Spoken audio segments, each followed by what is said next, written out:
जय Hind everyone. Question number 5 देखेंगे। Practice set 4.5 चल रहा है हमारा, उसका क्वेश्चन नंबर 5। इसमें जो है 4.4 क्वेश्चन नंबर 5। इसमें मिस्टर डिसूजा का अकाउंट उन्होंने डिस्कस किया है कि जो मिस्टर डिसूजा है उन्होंने 200 शेयर्स परचेस किए। कितने शेयर्स परचेस किए? 200, जिनकी मार्केट वैल्यू थी 100।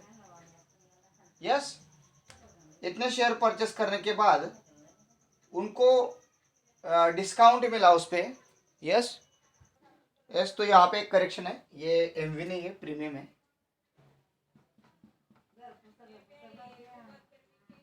₹100 का।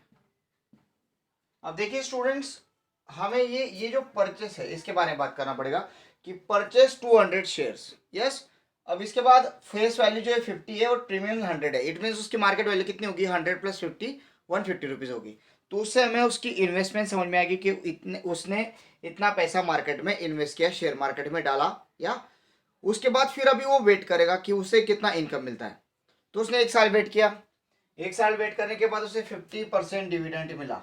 अब वो कितना मिलता है वो हम कैलकुलेट करेंगे कि 50% डिस्काउंट, 50% डिविडेंड कितना आता है उसमें, क्योंकि उसके फेस वैल्यू पे डिस्काउंट मिलेगा और उसने तो वो शेयर 150 का लिया है, उस पर थोड़ी मिलेगा, उसने ज़्यादा इन्वेस्टमेंट किया, तो ये 50% नहीं आएगा, उसके हिसाब से बहुत कम आएगा rate of return.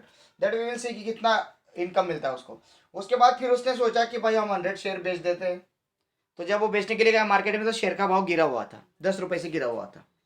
It means वो discount 10 rupees, means face value अगर 50 है तो आप सोच लीजिए डिस्काउंट कितना आएगा उसका। यस, तो आप सोचोगे कि सर तो डिस्काउंट तो फिर हमारा 150 का शेयर है, उस पर डिस्काउंट नहीं बेटा। यहाँ पे फेस वैल्यू पे डिस्काउंट हो जाएगा 10, तो 40 में जाएगा शेयर। उसके बाद वो शेयर और प्रीमियम हुआ, मीन्स फेस वैल्यू उसकी 75 से बढ़ी, तो उस हिसाब से उसने तो प्रीमियम 100 का खरीदा था, तो अभी ये बहुत कम हो गया ना। तो हमें निकालना है कि डिसूजा को प्रॉफिट हो रहा है कि लॉस हो रहा है। That we have to find out. तो देखेंगे अभी कि डिसूजा सर ने कितना इन्वेस्टमेंट किया। फर्स्ट ऑफ ऑल,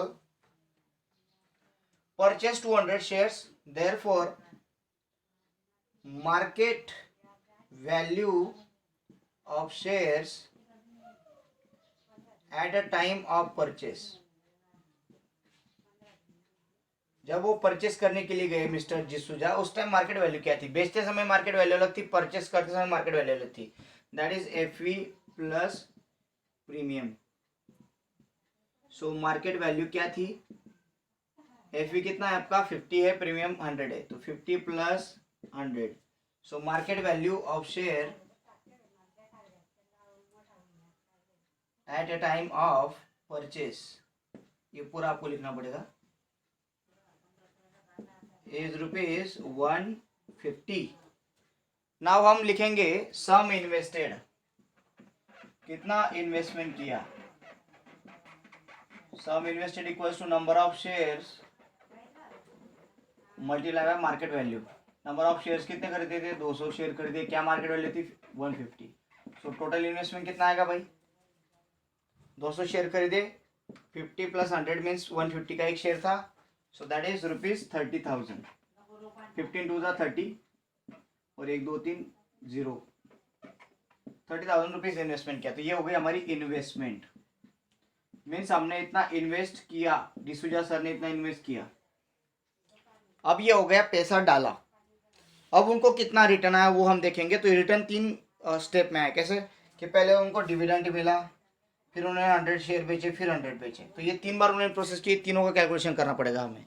तो स्टार्ट करेंगे पहले कैलकुलेशन से कि डिविडेंड 50% मिला। सो देयरफॉर डिविडेंड पर शेयर आएगा, ये डिविडेंड पर share is equals to 50% of FE. Face value पे मिलता है ना, कितना मिला? 50% डिविडेंड मिला है, तो डिविडेंड पर शेयर 50% ऑफ एमवी, तो 50/100 multiply by face value 50। 0 0 0 0 get cancel, ₹25 आया। सो डिविडेंड पर शेयर इज ₹25। एक शेयर का 25 रुपीज मिल रहा है उनको इनकम मिली। अभी हमें क्या करना है कि 200 शेयर पे कितना मिलेगा। सो टोटल डिविडेंड रिसीव्ड, तो कितना आएगा 200 मल्टीप्लाई बाय 25, दैट इज 25 टू जा 5000 रुपीज उनको मिला। ये है डिविडेंड रिसीव, इसको ब्रैकेट कर दो। इन्वेस्टमेंट इतना किया, उसके बाद 5,000 की इनकम हुई, वेरी गुड, 5,000 मिल गए भाई 30,000 डालने के बाद। अब कितना आता है, उसके बाद फिर उनको बोर हो गए वो कि नहीं यार ये शेयर कुछ ग्रो ही नहीं कर रहा है, उसकी मार्केट वैल्यू गिरती है। क्योंकि देखो मैंने अगर 50 की फेस वैल्यू वाला शेयर जिसकी प्रीमियम 100 थी वो डिस्काउंट हो गया, और अगर नीचे गिर जाएगा तो सारे पैसे डूब जाएंगे मेरे। तो मैं डर लग गया यार, उसकी वैल्यू मैंने 150 में खरीदा था प्रीमियम मिला के, अब वो डिस्काउंट 10 मीन्स 50 में से 10 का तो 40 रुपए का होगा 150 का शेयर, तो मैं why should I keep it, let me sell. तो उन्होंने सोल्ड कर दिया, तो उन्होंने सोचा कि ठीक है वेट करेंगे 100 सोल्ड करते हैं, कुछ जरूरत थी तो 100 बेच दिए। So selling price of 100 shares कितना आएगा 100 मल्टीप्लाई बाय, अब उसकी मार्केट वैल्यू कितनी है, मार्केट वैल्यू इसकी 100 multiply by face value minus discount, discount minus होगा ना, ये तो आपको ये आप खुद से बनाना पड़ता है यहाँ पे फॉर्मूला। सर ये फॉर्मूला आएगा याद करना, ऐसे नहीं है, याद रखो कि आपको यहाँ पे मार्केट वैल्यू लिखनी पड़ेगी। मार्केट वैल्यू कैसे मिल गई, ये डिस्काउंट शेयर है, तो अगर फेस वैल्यू 50 है तो आपकी मार्केट वैल्यू डिस्काउंट काट के निकलेगी ना, तो यहाँ पे आपको face F you minus discount लिखना पड़ेगा, तभी तो एमवी आएगा।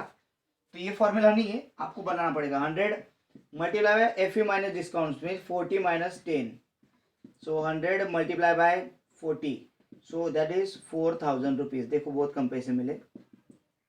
This is selling price of first 100 share, first 100 share लिखो ताकि समझ में आए, पहले फिर बाद के 100। Selling price of shares first 100 shares, ऐसे कुछ वर्ड्स यूज करो कि ताकि आपका भी थोड़ा सा नॉलेज समझ में आए कि ये क्या बात कर रहे हैं। कुछ बात करने का तरीका होता है ना कि पहले 100 शेयर उन्होंने 4,000 में बेचते हैं। ओके मैं यहाँ पे रफ कर रहा हूँ, जगह कम पड़ रही इसलिए।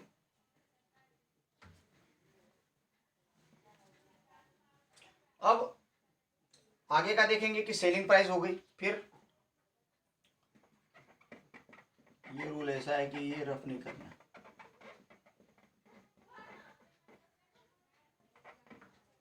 Next selling price of last 100 share, last वाले 100 शेयर की सेलिंग प्राइस क्या है कि 100 मल्टीप्लाई बाय वो क्या हुए थे, देखो ये भी हो गया ये भी हो गया। अब क्या किया, प्रीमियम है मीन्स क्या आएगा एफ वी में आपको प्रीमियम मिल रहा है, तो कितना आएगा 100 मल्टीप्लाई बाय 50 प्लस कितने का प्रीमियम मिला 75 का, so that is 100 multiply by कितना आएगा ये 125, तो कितना आया 12,500, इतना है भाई। ये आ गया आपका selling price of last 100 shares. अब हम क्या करेंगे, यार थोड़ा सा कट हो गया, 12,500 125 लिख दिया, 100 पीछे लगा दिया, कोई टेंशन नहीं। अब स्टूडेंट्स यहाँ तक तो हो गया, मीन्स ये भी इनकम है ये भी इनकम है ये भी इनकम है और ये इन्वेस्टमेंट। अब हम क्या करेंगे, इनकम सारी ऐड कर लेंगे, इन्वेस्टमेंट से माइनस कर लेंगे, देखेंगे कौन सा बड़ा कौन सा छोटा है। सो फर्स्ट ऑफ ऑल अभी ये पूरा रफ करूंगा मैं नीचे का, so let me write here कि total income, total amount received, वो पूरा अभी मैं ऐड करूंगा। तो ये रिसीव्ड अमाउंट कितनी थी पहले 5,000 प्लस 4,000 प्लस 12,500, कितनी टोटल ऐड हुई 9 और 12 कितने हो गए 21,500, करेक्ट यहाँ तक। और एक है स्टूडेंट इसमें और एक पॉइंट ऐड करना भूल गए, जब उन्होंने पहले शेयर बेचे 100 शेयर, तो for each trade they have paid 20 rupees brokerage, हर एक के पीछे उनको 20 रुपए ब्रोकरेज लगा, 20 रुपए देने पड़े। तो यहाँ पे भी ये 4,000 नहीं मिले उनको, 20 रुपए काट के मिले, और यहाँ पे 12,500 नहीं मिले, 20 रुपए काट के मिले, तो ये हमें लिखना पड़ेगा, वो भी लिखना पड़ेगा ना total. So amount received by selling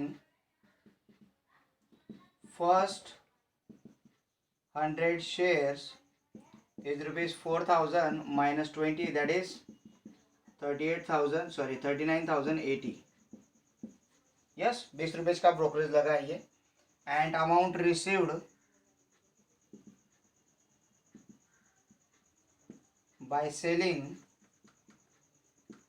last 100 shares is 12,500 और उसमें से भी 20 रुपये माइनस कर लिए ब्रोकरेज काट के. तो कितना आएगा ये टोटल? 12,480.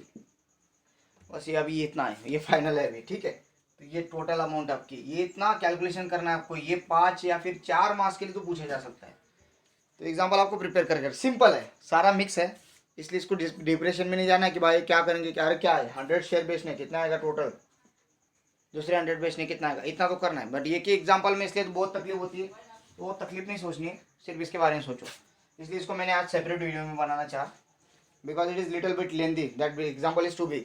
तो देखो बेटा, अभी यहाँ पे हमें पता चला कि ये हमारा अभी टोटल अमाउंट कितना रिसीव हुआ है, डिविडेंड रिसीव हुआ है, फिर 100 शेयर और लास्ट 100 शेयर. अभी ये टोटल अमाउंट रिसीव लिखेंगे, टोटल अमाउंट रिसीव्ड. करो कितना आया, 5,000 पहले डिविडेंड का आ गया ये, फिर आया 3,980, फिर आया 12,480. ये टोटल अभी करो, इसका कितना आता है टोटल अमाउंट रिसीव. और फिर इन्वेस्टमेंट के साथ कंपेयर करके हम बोलेंगे कि लॉस है कि प्रॉफिट है. तो टोटल अमाउंट रिसीव कितना आता है, कैलकुलेट करते हैं. So this is 21,460. ये अमाउंट रिसीव है. बेचारे ने इन्वेस्टमेंट 30,000 की, डिविडेंड 5,000 का मिला, फिर बेचने के लिए गए शेयर. पहले 100 शेयर, जब डिविडेंड 5,000 का मिला, जब 100 शेयर बेचे तो 4,000 मिले. 20 रुपये ब्रोकर ने ले लिए तो इतनी आया हाथ में 3,980. फिर बाद में दूसरे 100 शेयर बेचने के लिए गया, तो वो प्रीमियम शेयर था, तो 125 मार्केट वैल्यू थी, तो बेचा 12,500 में. तभी वहाँ पे ब्रोकर ने 20 रुपये ले लिए, फिर ब्रोकर ने दिए 12,480 रुपये दिए.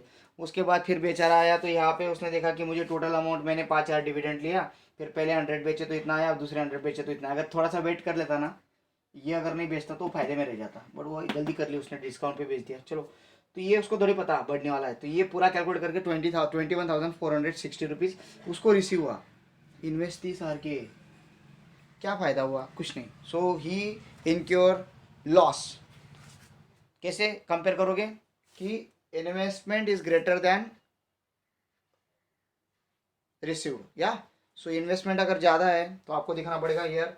इधर का रफ करता हूँ मैं, वहाँ पे आपको कैसे लिखना था, आई विल एक्सप्लेन. कि investment, therefore investment is less than amount receive, total amount receive. So therefore mister D'Souza incur loss. Therefore loss is equals to investment minus amount received. Investment है 30,000 की, अमाउंट रिसीव हुई 21,460. 22,000 निकालो तो 8,000 बचते हैं, फिर और 540 रुपये का नुकसान हो उसको.